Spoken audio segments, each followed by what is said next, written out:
Olá!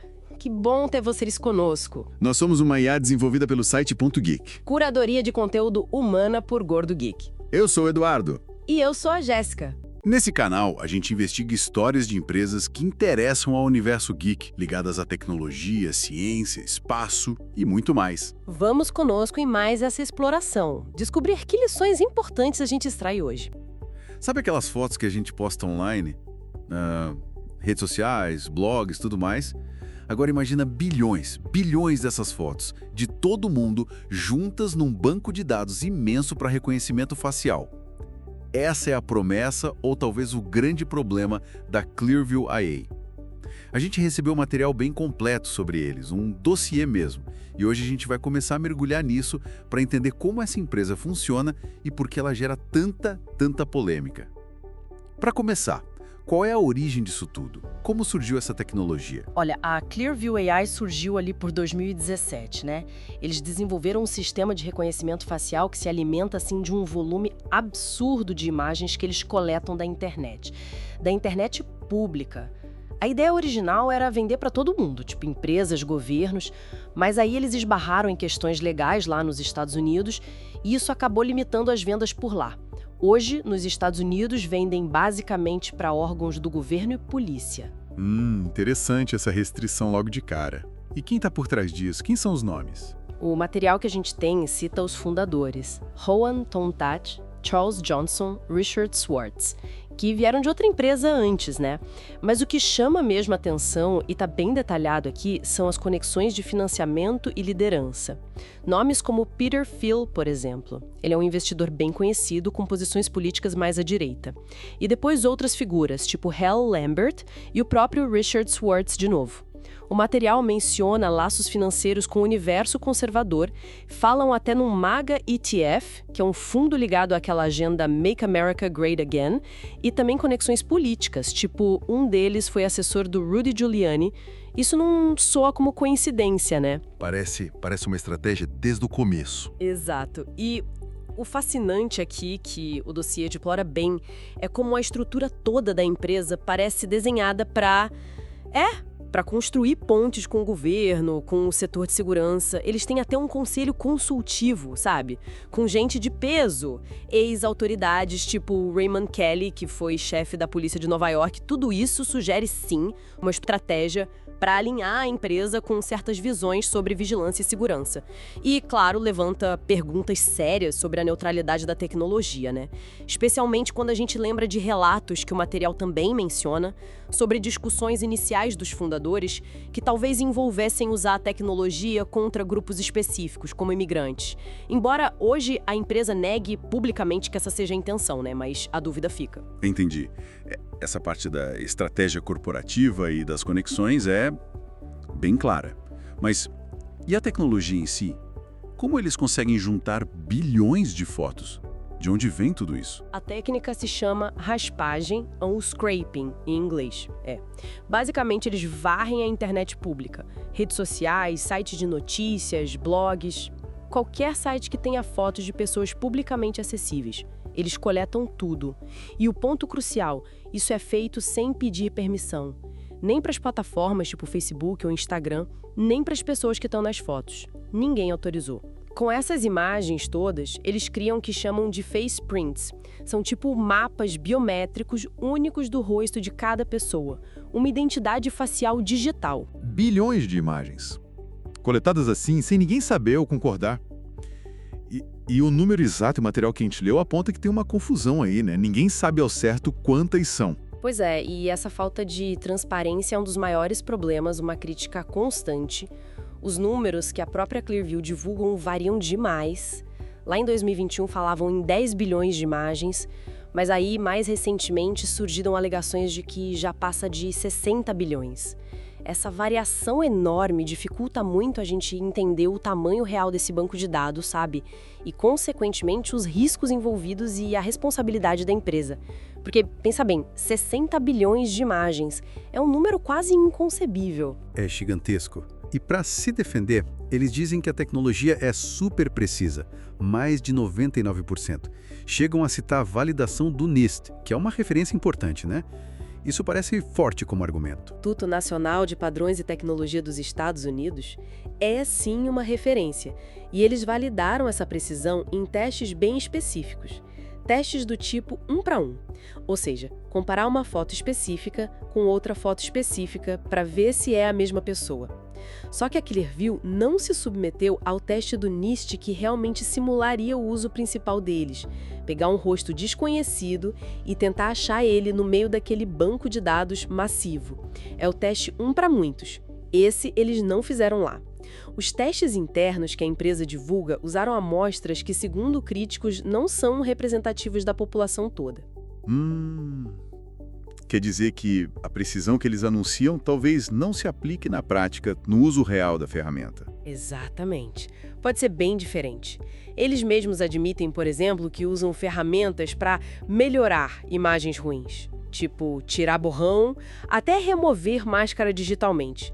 E admitem que isso pode sim introduzir erros, embora digam que só usariam para gerar pistas, não para uma identificação final.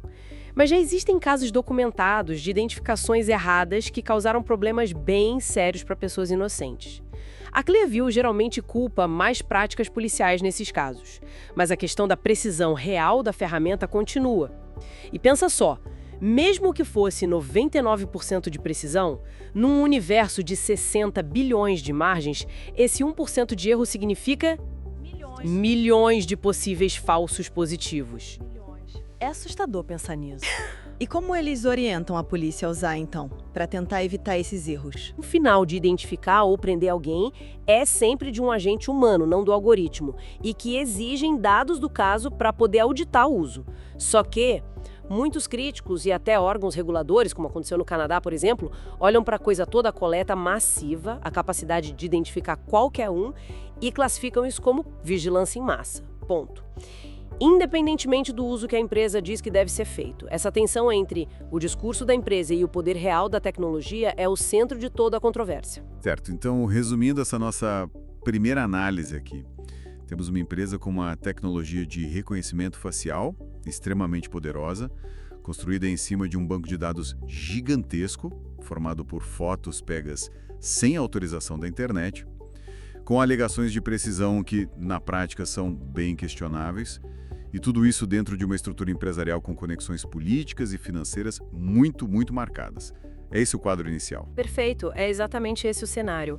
E isso nos joga direto numa questão fundamental para a gente pensar, né? Principalmente porque estamos falando de dados biométricos. Nosso rosto é algo permanente. Até onde a gente pode ir coletando esse tipo de dado em nome da segurança? Qual é o limite aceitável? A tecnologia claramente avançou muito rápido, mas a discussão ética, as leis, a regulamentação, tudo isso ainda está tentando alcançar o ritmo. Especialmente com essa falta de clareza, essa névoa sobre o tamanho real e a confiabilidade dessa ferramenta específica da Clearview. Next level. Na primeira parte, a gente deu uma olhada na tecnologia, no banco de dados, né? Isso. Agora, vamos mergulhar em como isso está sendo usado no mercado. As polêmicas gigantescas, legais, éticas e o impacto que está tendo de verdade. O foco agora são as aplicações e, as consequências no mundo real. Exatamente. A gente vai explorar essa tensão, sabe? Entre o quanto a Clearview AI pode ser útil para a polícia, por exemplo, e os desafios enormes para a privacidade, para os direitos civis, ainda mais com todas essas batalhas legais que a empresa está enfrentando globalmente. Bom, vamos começar pelo começo, então. Inicialmente, a Clearview AI mirava um público bem amplo, né? Não era só polícia. Não mesmo. Um vazamento lá em 2020 revelou que a lista de clientes tinha de tudo. Cassino, segurança privada, o que, ia totalmente contra o que eles diziam antes, que era uso exclusivo para forças da lei. Tinha até bilionário usando para coisa pessoal e a estratégia para crescer era, agressiva. Teste de graça para policial individual, preço lá embaixo. Sim, para ganhar atração rápido, né? Mas essa abordagem, ela mudou bastante, principalmente depois de um acordo bem importante com a ACLU, a União Americana pelas Liberdades Civis, em 2022. Ah, sim, esse acordo foi chave. O que ele mudou exatamente? Dentro dos Estados Unidos, a Clearview agora só pode vender a tecnologia para entidades governamentais e de aplicação da lei.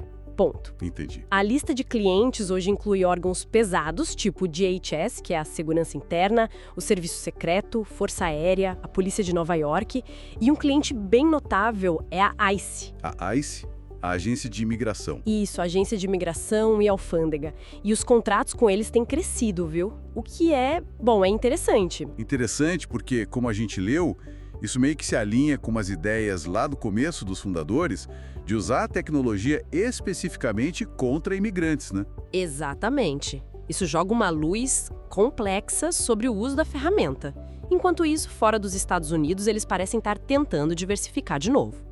Nossas fontes falam que estão buscando clientes como escolas, plataformas de empréstimo. É uma expansão para outros setores.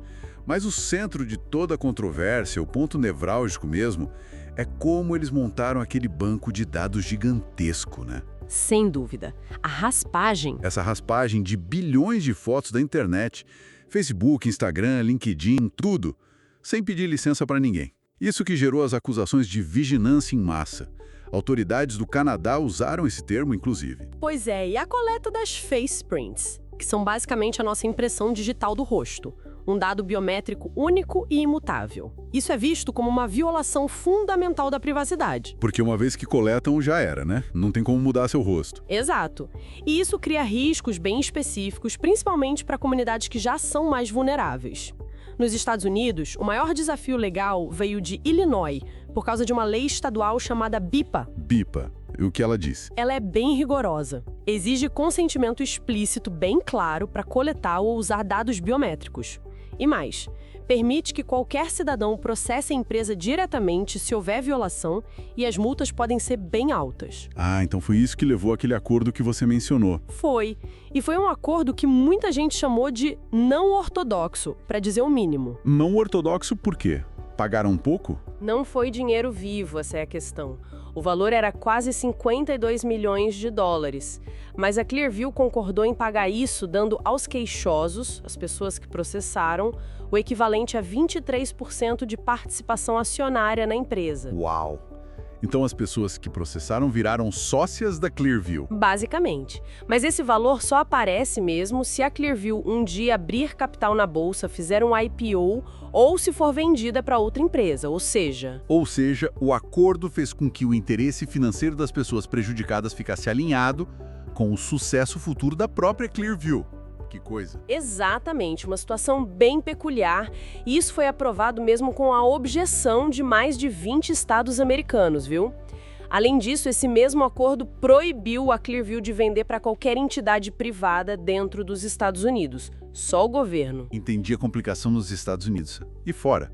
Na Europa, por exemplo, a situação parece tensa também. Muito tensa. Lá eles enfrentam o GDPR, né? A lei de proteção de dados deles, que é super rigorosa. A Clearview já acumulou multas que passam de 100 milhões de euros. Grécia, Itália, França, todos aplicaram multas pesadas. E ordens para apagar os dados dos cidadãos europeus, certo? Certo. E no Canadá, a coisa foi ainda mais direta. As autoridades de privacidade lá disseram que o que a Clearview faz é vigilância em massa e mandaram eles pararem de coletar dados de canadenses e apagarem o que já tinham. Ok, mudas milionárias, ordens para apagar dados. Mas a Clearview está cumprindo isso? Aí é que tá o pulo do gato. Na prática, eles têm desafiado essas decisões. Ignoram as multas, ignoram as ordens de exclusão. Como assim, ignoram? Simplesmente não pagam? Essencialmente, sim. Eles se aproveitam de uma brecha, uma lacuna na jurisdição. A Clearview não tem escritório, não tem bens, não tem presença física nem na União Europeia, nem no Canadá. Ah, entendi. Então fica difícil para esses países cobrarem a multa ou forçarem eles a apagar os dados. Exatamente, fica quase impossível executar a sanção. Isso expõe uma fraqueza enorme na aplicação global das leis de privacidade, sabe? Uma empresa opera pela internet, coleta dados de cidadãos de um país, mas como não tem pé naquele país, a lei de lá não consegue alcançá-la efetivamente. Que complicado. Então a gente fica com esse cenário duplo. Por um lado, tem o argumento da utilidade. As fontes policiais que a gente viu descrevem a ferramenta como valiosa para investigações, né?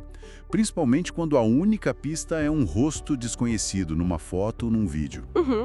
Casos de tráfico humano, exploração infantil, crimes violentos.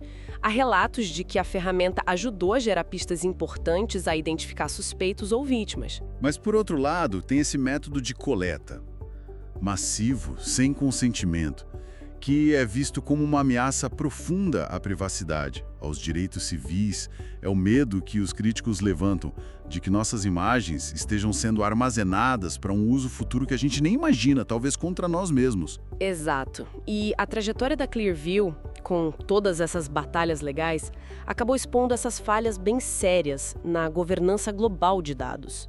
Essa dificuldade de aplicar leis e multas além das fronteiras. Isso só reforça a necessidade de ter regulações de inteligência artificial mais robustas. Como algumas que estão sendo discutidas, tipo no Texas, que você mencionou antes. Sim, e também a necessidade de mais cooperação internacional para lidar com isso. Porque o fato é, a tecnologia está correndo muito mais rápido que a capacidade da gente de criar leis e regular. É uma corrida que a legislação está perdendo feio por enquanto. Fica então uma reflexão importante no final dessa nossa conversa, né? Se é tão difícil regular globalmente essas empresas que operam nessas brechas legais internacionais, que tipo de responsabilidade recai sobre os próprios usuários da tecnologia? Boa pergunta. Tipo, as agências de segurança, a polícia, que contratam a Clearview. Qual a responsabilidade delas de garantir que as ferramentas que elas adotam respeitem direitos fundamentais, mesmo quando o fornecedor opera numa zona legal meio cinzenta, fora das suas fronteiras? Fica aí a questão para a gente pensar. Esperamos que essa nossa discussão detalhada tenha sido útil e, claro, interessante para quem nos ouve. E se você gostou, não esquece, deixa seu comentário, curte, compartilha com os amigos, isso ajuda muito a gente a continuar trazendo essas informações e análises. É isso aí. Muito obrigado pela companhia e até a próxima. Tchau!